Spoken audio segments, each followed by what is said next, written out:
অসংখ্য অগণিত ভাই বোন শহীদ হয়েছে।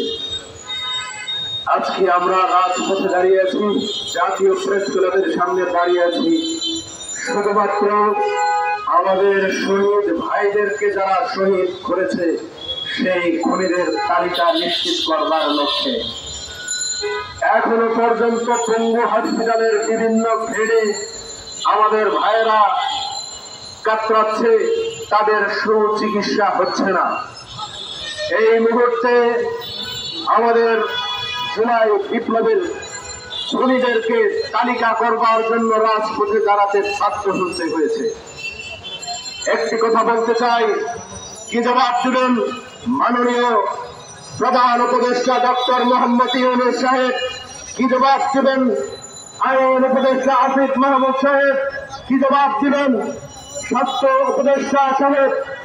আমার ভাইদের চিকিৎসা হচ্ছে না, তারা কাল রাত্রে রাস্তায় নেমে আসতে হয়েছে। আপনারা আজকে 101 দিন অতিবাহিত করে ফেলেছেন, আমার ভাইদের কেন চিকিৎসা হচ্ছে না?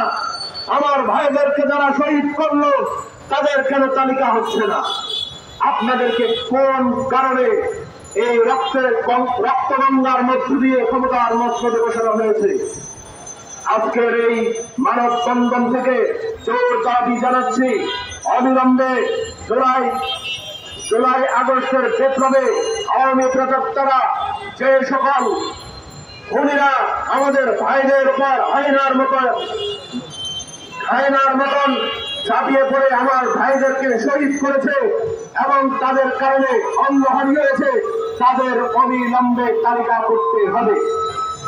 জেলায় জেলায়, উপজেলায় উপজেলায়, থানায়, ইউনিয়নে, প্রত্যেকটা পাড়া মহল্লায় তাদের তালিকা টাঙিয়ে দিতে হবে। এ জাতি দেখুক, সারা বিশ্ব দেখুক কাদের হাতে অসংখ্য মায়ের সন্তানদের তাজা রক্ত ঝরেছে।